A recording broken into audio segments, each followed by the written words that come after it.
Pada kesempatan ini kami diberi tugas oleh pimpinan untuk menyampaikan materi sosialisasi Kusuka atau kartu pelaku utama sektor kelautan dan perikanan kepada Bapak Ibu di lingkup BKIPM. Apa itu Kusuka? Kusuka adalah singkatan dari kartu pelaku utama kelautan dan perikanan, ya, digunakan sebagai identitas tunggal pelaku usaha kelautan dan perikanan. Jadi sekali lagi Bapak Ibu, nantinya kartu ini akan menjadi identitas tunggal setiap pelaku usaha yang bergerak di sektor kelautan dan perikanan. Nantinya akan dipakai oleh seluruh eselon 1, ya, jadi tidak hanya BKIPM. Kemudian mengapa dibutuhkan Kusuka? Nah, data identitas kartu Kusuka digunakan sebagai database tunggal pelaku usaha kelautan dan perikanan yang dimanfaatkan Kementerian untuk menentukan kebijakan terkait dengan program perlindungan dan pemberdayaan pelaku usaha kelautan dan perikanan. Jadi sebagai identitas tunggal. Kemudian siapa yang berhak memiliki Kusuka? Berdasarkan peraturan yang ada sampai dengan saat ini, ya, yang berhak memiliki Kusuka masih nelayan, dalam hal ini di Ditjen Perikanan Tangkap, kemudian pembudidaya ikan di Ditjen Perikanan Budidaya, pengolah ikan dan pemasar ikan di Ditjen PDS, petambak garam, kemudian mohon maaf ini satu lagi sebenarnya, pemasar antar pelabuhan di BKIPM. Gitu. Bahwa ke depan untuk kartu Kusuka ini akan diperluas, ya, cakupan stakeholdernya. Gitu. Kemudian yang selanjutnya adalah di mana kartu Kusuka ini diberlakukan. Ya. Kusuka diberlakukan di seluruh Indonesia selama menjadi pelaku usaha kelautan dan perikanan dan diperpanjang setiap 5 tahun. Jadi kartu ini memiliki masa berlaku, ya, jadi 5 tahun sejak diterbitkan. Kemudian bagaimana mendapatkan Kusuka? Yaitu yang pertama mengisi online di satu.data.kkp.go.id, ya, atau mengumpulkan form offline di Dinas Kelautan dan Perikanan atau UPT di lokasi terdekat, ya. Jadi Bapak Ibu, pada sosialisasi pagi ini kami nanti akan sangat mendorong untuk para pelaku usaha itu bisa melakukan registrasi secara mandiri, ya. Meskipun dibuka pintu-pintu lain, ya, seperti Dinas Kelautan dan Perikanan di level kabupaten kota, kemudian UPT di lokasi terdekat. Nah, dalam hal ini juga termasuk UPT yang ada di BKIPM, gitu, ya. Kemudian selain itu juga dapat didampingi oleh penyuluh yang ada di masing-masing kabupaten kota. Kemudian Bapak Ibu, bagaimana proses validasi yang dilakukan di Kusuka ini, ya. Nah, untuk validasi blok umum, ya, pelaku perseorangan, yang pertama adalah pelaku perseorangan, dilakukan secara otomatis pada saat penginputan data dengan membandingkan 3 variabel, NIK, nama, dan tanggal lahir dengan database Dukcapil, ya. Jadi kalau validasi blok umum Kusuka perseorangan ini dilakukan oleh sistem, ya, secara otomatis membandingkan antara inputan yang dilakukan baik oleh penyuluh maupun pelaku usaha dengan database Dukcapil, ya. Ketika 100% sama, itu statusnya akan menjadi valid, sementara kalau tidak itu akan tidak bisa masuk, gitu. Kemudian yang kedua, untuk Kusuka tipe korporasi. Nah, ini dilakukan dengan cara melihat kelengkapan dokumen dan membandingkan data yang diinput dengan dokumen yang diunggah. Nah, kalau yang nomor 2 ini masih semi manual, jadi ada petugas tersendiri yang melakukan pengecekan antara variabel yang diinput dengan data dukung atau dokumen yang diunggah, ya, gitu. Kemudian validasi yang mengacu pada database Dukcapil memberikan kepastian bahwa satu data pelaku usaha berstatus valid pada nomor Kusuka hanya memiliki satu nomor identitas unik, baik di lingkup database Kusuka maupun di lingkup nasional. Nah, ini menjadi sangat penting Bapak Ibu, karena tadi prinsip interoperabilitas data itu sangat menentukan kunci-kunci apa yang bisa dilakukan di level nasional, di level antar kementerian lembaga. Nanti di slide berikutnya akan kami contohkan, sebenarnya Kusuka ini sudah dibagi pakaikan antar KL, jadi di luar KKP, tidak hanya di dalam KKP. Kemudian yang terakhir adalah, selain itu dapat dipastikan bahwa pelaku usaha yang tercatat pada Kusuka adalah WNI yang sah. Nah, selanjutnya Bapak Ibu, ini adalah integrasi kartu data pelaku utama KP. Nah, dulu sebelum era satu data itu ada beberapa eselon 1 yang mengeluarkan kartu identitas masing-masing, ya. Seperti kalau di DJPT dulu kartu nelayan, kemudian di DJPB ada Aquacard, ya. kartu pembudidaya ikan. Kemudian di BKIPM sendiri juga ada PPJK.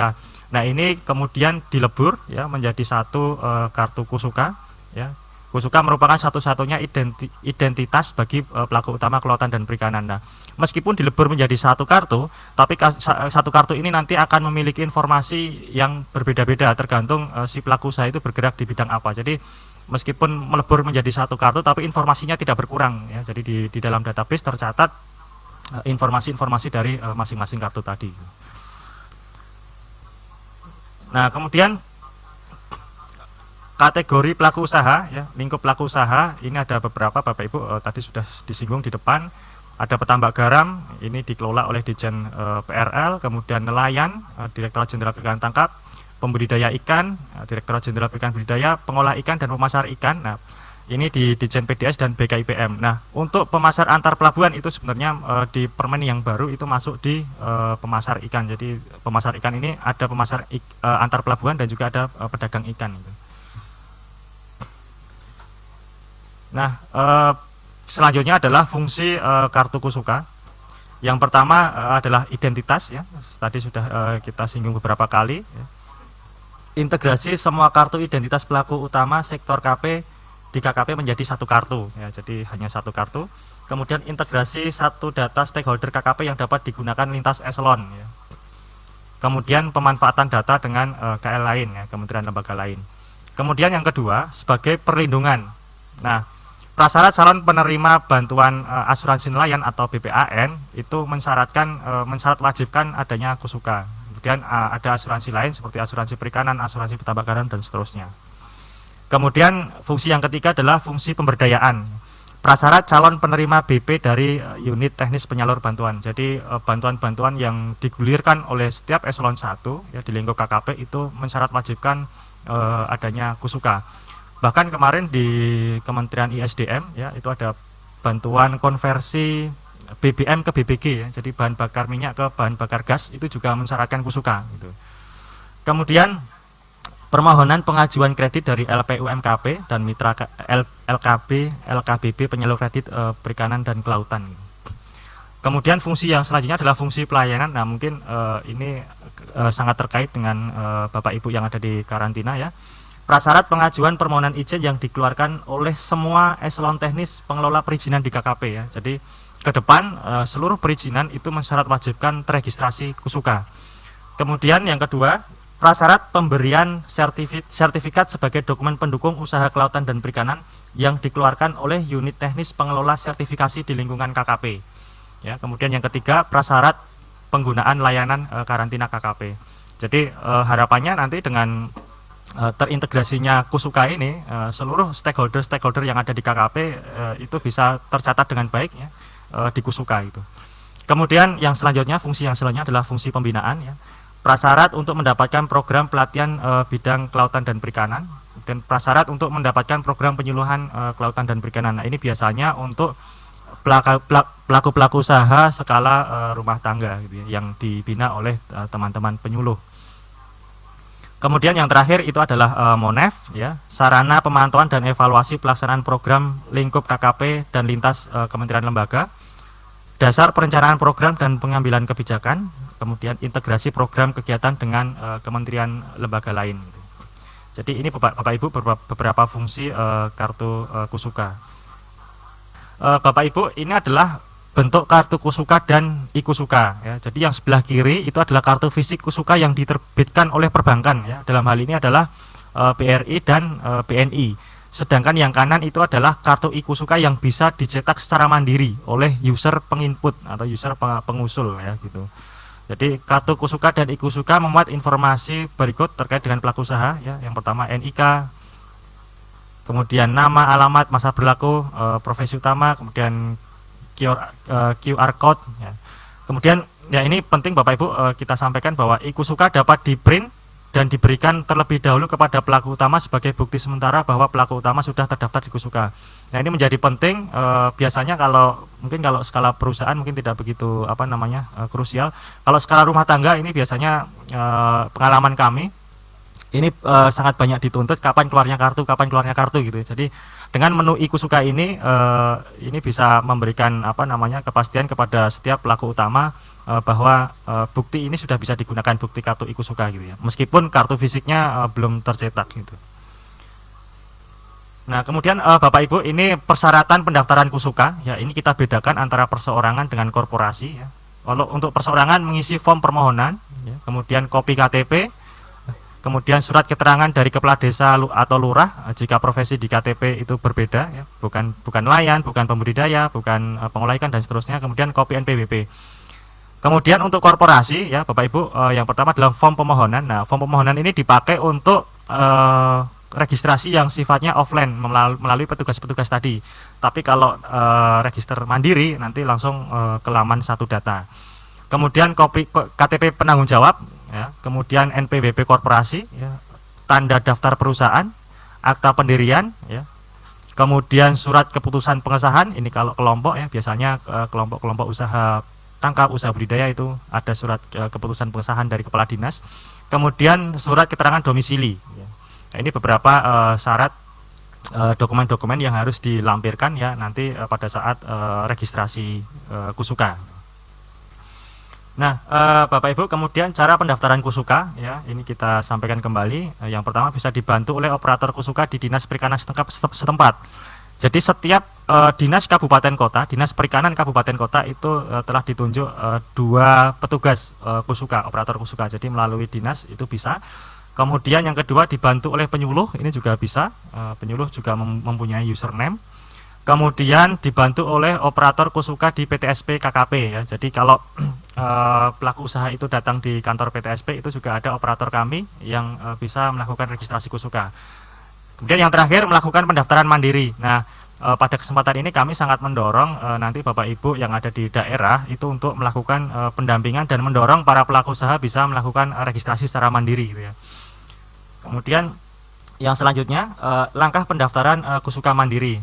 Yang pertama adalah sebenarnya tahapnya ada 2. Yang pertama adalah mendapatkan username. Kemudian kalau sudah mendapatkan username nanti langsung melakukan registrasi kusukanya ya. Jadi setiap pelaku usaha yang akan melakukan registrasi mandiri itu harus melalui tahapan yang pertama, yaitu meregistrasikan username-nya gitu. Proses ini dilakukan untuk memberikan username dan password yang akan dipergunakan oleh pelaku usaha untuk mendaftarkan diri ke kusuka. Informasi yang harus disiapkan, NIK, email yang benar, dan nomor handphone, karena nanti akan ada proses verifikasi melalui email yang didaftarkan. Nah, setelah username dan password itu diperoleh, nah selanjutnya pelaku usaha yang bersangkutan itu mendaftarkan mandiri ya, kusukanya. Proses ini dilakukan untuk mencatatkan pelaku usaha ke dalam database kusuka. Kemudian dokumen yang harus disiapkan mengacu pada persyaratan yang telah disampaikan pada slide sebelumnya. Jadi tadi tergantung apakah pelaku usaha ini tergolong perseorangan atau korporasi. Nah, itu nanti dokumen persyaratannya akan mengikuti.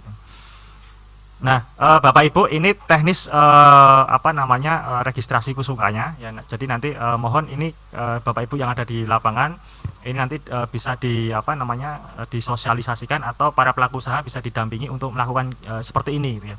Yang pertama masuk ke website satu data ya, satudata.kkp.go.id ya. Nanti akan muncul laman satu data ya, seperti gambar yang di sebelah kiri. Kemudian di gambar di sebelah kiri itu ada 2 tombol. Yang kiri adalah register, yang kanan adalah sign in ya. Nanti untuk registrasi username itu klik yang register ya, klik register untuk pendaftaran pertama kali. Kemudian setelah itu setelah diklik itu akan muncul gambar seperti yang di sebelah kanan ya. Kemudian isikan biodata pelaku usaha. Yang pertama lengkapi biodata ya, ada nama, kemudian nomor HP ya, nomor telepon, kemudian alamat ya. Kemudian alamat. Setelah itu buat username yang unik. Nah, silahkan nanti setiap pelaku usaha ini diarahkan untuk membuat username yang unik ya. Karena nanti kalau umum gitu nanti akan ketemu di database kami nanti akan tertolak. Jadi silahkan create username yang sifatnya unik. Kemudian yang ketiga, isikan email yang benar ya. Mohon ini dipastikan alamat emailnya yang benar karena nanti proses verifikasi username itu akan melalui email yang dicantumkan di sini. Kemudian setelah itu langkah nomor 4 adalah kita checklist ya, pendataan produksi dan saya setuju untuk registrasi ya. Jadi yang di atas itu ada pendataan produksi, ada bantuan pemerintah, ada cost rate. Nah, itu yang di checklist adalah pendataan produksi itu di checklist, kemudian di bagian bawah saya setuju untuk registrasi juga di checklist. Nah, setelah itu semua diisi dan di checklist, kemudian melakukan tekan register, tombol register di sebelah kanan bawah. Nah, itu setelah diregister. Nah, kita masuk ke langkah nomor 3, registrasi berhasil ya. Selamat, ada notifikasi yang muncul dari satu data. Selamat, permintaan Anda telah kami terima. Cek inbox email Anda untuk melakukan aktivasi akun. Terima kasih. Nah, kemudian Bapak Ibu melakukan klik OK. Ya. Kemudian melakukan cek email. Ya. Jadi email tadi yang sudah di entry dimasukkan itu kita buka ya. Kita cek. Ada pesan yang datang dari satu data. Nah, itu silakan dibuka, kemudian tekan verifikasi akun ya. Ada kotak berwarna hijau verifikasi akun. Nah, itu ketika diklik nanti akan mengarah ke gambar bagian kanan untuk membuat password ya. Setelah menekan tombol verifikasi akun, maka akan otomatis dibawa ke halaman pembuatan password. Isikan password kata sandi lalu tekan konfirmasi akun ya. Jadi Bapak Ibu nanti melakukan pendampingan kepada pelaku usaha untuk mengetikkan kata sandi, mengulangi kata sandinya, kemudian konfirmasi akun. Nah, setelah konfirmasi akun diklik, kemudian akan mendapatkan notifikasi kembali dari satu data. Selamat, akun Anda telah aktif, cek inbox email Anda untuk mengetahui informasi selengkapnya, terima kasih. Kemudian kita klik OK. Nah, setelah klik OK, ini artinya akun telah aktif ya. Lalu silahkan login ke satudata.kkp.go.id menggunakan username dan password yang telah dibuat tadi ya.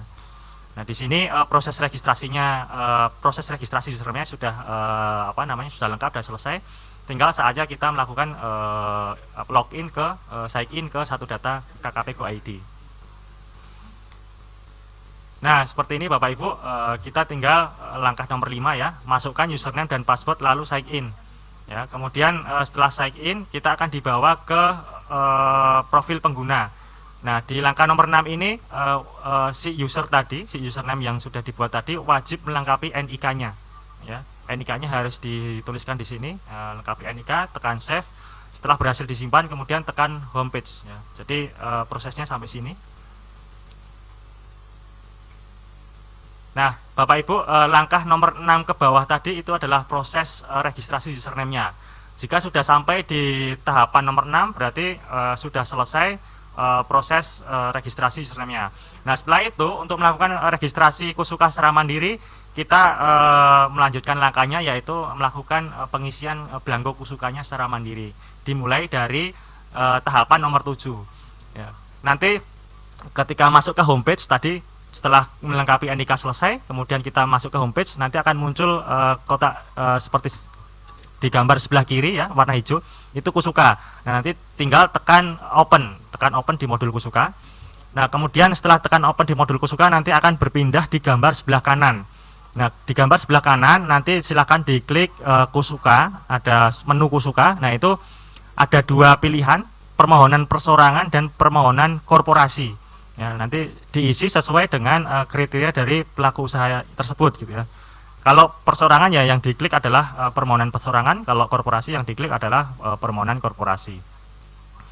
Kemudian lanjut Bapak Ibu. Nah, pertama kali nanti kalau perseorangan ya, kalau perseorangan itu nanti yang kita cek pertama kali adalah NIK. Tuliskan NIK lalu tekan tombol cek untuk mengecek apakah NIK pelaku usaha sudah terdaftar sebelumnya di Kusuka gitu ya. Jadi Bapak Ibu, karena database Kusuka ini juga termuat hasil migrasi dari kartu nelayan dan Aquacard, maka langkah pertama ini sangat kita wanti-wanti untuk dilakukan supaya nanti tidak tidak menemui kendala di belakang gitu ya. Jadi pertama dicek dulu apakah NIK yang bersangkutan itu sudah ada di database atau belum. Kemudian jika NIK tidak ditemukan, maka tekan daftar baru untuk memulai pengisian ke dalam sistem gitu ya. Klik di sebelah bawah, gambar bawah itu sebelah bawah ada tombol daftar baru, itu diklik gitu ya kalau tidak ditemukan. Nah, kemudian kita lanjut. Nah, pilih jenis pendaftaran. Setelah tadi dipastikan NIK-nya belum ada di database, kemudian kita baru memilih jenis tipe formulirnya. Pilih pendaftaran baru jika tidak ditemukan, pilih perubahan jika ditemukan, kemudian lanjut ke blok umum ya. Ini silakan diklik sesuai dengan kriteria pendaftarannya tadi. Apakah pendaftaran baru, perubahan, perpanjangan atau penutupan. Kemudian lanjut. Nah, Bapak Ibu, langkah 11 ini lengkapi data blok umum dan unggah dokumen-dokumen pendukung ya. Jadi ini hanya informasi terkait dengan keberadaan dan dokumen-dokumen pendukung dari si pelaku usaha ya. Mulai dari 101 nomor NIK sampai ke bawah itu ada nama, ada nomor NPWP, nomor SIUP, jenis kelamin dan seterusnya. Setelah seluruh data terisi, lengkap dan dokumen pendukung terunggah, lanjutkan pengisian ke blok khusus dengan cara menekan tombol di paling kanan bawah seperti di bawah ini ya. Jadi simpan dan lanjutkan ke blok khusus ya. Jadi kalau isian ini sudah lengkap, kemudian kita klik simpan dan lanjutkan ke form blok khusus. Nah, Bapak Ibu, blok khusus itu nanti akan sesuai dengan bidang usaha yang dilakukan oleh pelaku usaha yang bersangkutan. Nah, di sini memang kita contohkan untuk pelaku usaha nelayan ya, makanya blok khusus yang muncul adalah informasi-informasi terkait dengan kegiatan usaha perikanan tangkap, ya ada kapal dan seterusnya. Nah nanti untuk usaha-usaha misal pemasar antar pelabuhan nanti akan ada variabel-variabel sendiri yang itu juga bersesuaian dengan informasi-informasinya bersesuaian dengan data-data yang ada di pemasar antar pelabuhan gitu. Nah, simpan data sarana usaha yang diinput dengan menekan tombol berikut simpan, kemudian simpan data kusuka yang diinput dan akhiri proses pendaftaran dengan menekan tombol berikut kirim. Jadi nanti kami informasikan kembali bahwa blok khusus ini nanti diisi sesuai dengan bidang usaha yang dilakukan atau yang digeluti oleh pelaku usaha yang bersangkutan. Jadi tidak semuanya diisi, tidak blok khusus nelayan diisi, pemuda diisi, tidak, tetapi disesuaikan dengan bidang usaha yang dilakukan oleh si pelaku usaha gitu ya. Jika si pelaku usaha hanya melakukan aktivitas pemasaran antar pelabuhan saja, berarti nanti hanya blok itu saja yang diisi. Kemudian kalau kebetulan yang bersangkutan juga melakukan kegiatan unit pengolahan ikan, misal pengolahan ikan, berarti nanti blok unit pengolahan ikan dan pemasaran antar pelabuhan yang diisi. Nah setelah semuanya diisi maka nanti klik kirim ya. Nah Bapak Ibu nanti di aplikasi ini sudah ada smart check.